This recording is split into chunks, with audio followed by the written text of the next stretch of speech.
ভিডিওটা না টেনে পুরো ভিডিওটা দেখবেন কিনা সেটাও আমাদের প্রশ্ন থাকে, কিন্তু প্রশ্ন করে লাভ নাই, এটা আপনাদের ইচ্ছা। তবে আজ একটা কথা বলবো যেটা ভবিষ্যতে হয়তো বা আপনাদের কাজে লাগতেও পারে, কারণ ভবিষ্যৎ কার কি কখন হবে কেউ বলতে পারে না।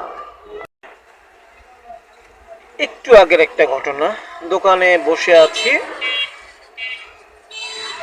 আর ঘটনাক্রমে সে কথা বলছিল তার অন্য এক আত্মীয়র সাথে। কথাগুলো শোনার পরে আমার প্রশ্ন জাগলো এবং তাকে প্রশ্ন করলাম, আপনার সন্তান আপনার প্রতি আন্তরিক না? সে বলল না। তাই আমি বললাম কেন, কি কারণ, এখানে কি আপনার কোনো সমস্যা আছে? বলল না, আমার কোনো সমস্যা নাই। তা আমি তাকে প্রশ্ন করলাম, কেন সমস্যা না থাকা সত্ত্বেও আপনার প্রতি আপনার ছেলের আন্তরিকতা নাই কেন? সে বলল, আমার তো এখন কিছু নাই, আমি যে ডাক্তার দেখাবো সেই ডাক্তার দেখানো টাকাটা আমার কাছে নাই। আমি কোনো রকম যে টাকাটা আমার কাছে আসে কোনো রকম পাই, সেটা দিয়ে আমি কোনো রকম কোনো কিছু ওষুধ কিনে আমি খাই ফার্মেসি থেকে, আমার চিকিৎসাটা পর্যন্ত তারা করে না। তা আমি বললাম, এতটা অবহেলা কারণ কি হতে পারে?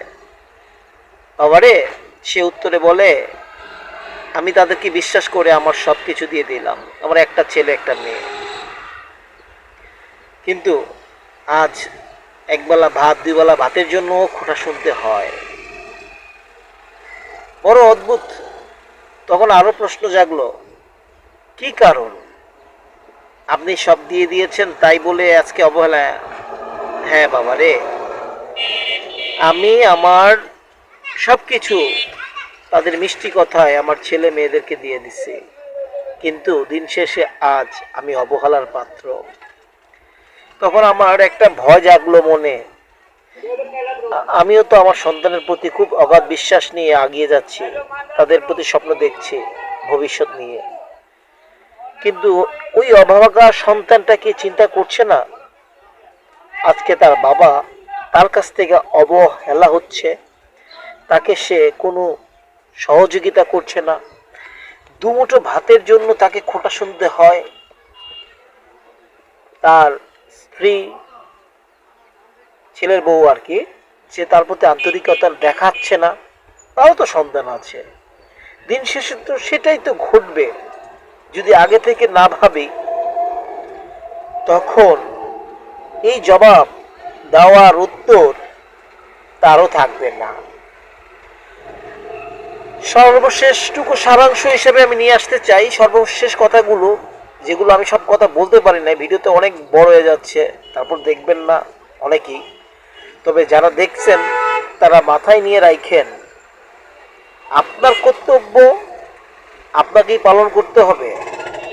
আপনি যেমন করবেন দিন শেষে কিন্তু আপনি সেটা ফিরে পাবেন। মনে রাখবেন, কর্মের ফল ভুগতেই হবে। আজকে আপনি যা করবেন কালকে আপনার কাছে সেটা ফিরে আসবে। তো ফিরে আসার আগে ভাবেন যে আপনি যেটা করেছেন সেটা অন্যায়।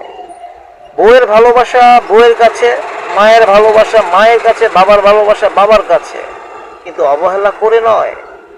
বিশ্বাসটাকে তারা আপন করে আপনাকে সুন্দর করে সবকিছু দিয়ে দিল, কিন্তু সেই বিশ্বাস আপনারা ভেঙে দিলেন এই দুমুঠো ভাতের জন্যই তো। আর একটু চিকিৎসা, তারা আর কিচ্ছু চায় না, তারা আর কিচ্ছু চায় না। আফসোস, সময় থাকতে যদি ঠিক নিজেকে না করতে পারেন, পরবর্তীতে কাঁদলেও কোনো লাভ হবে না।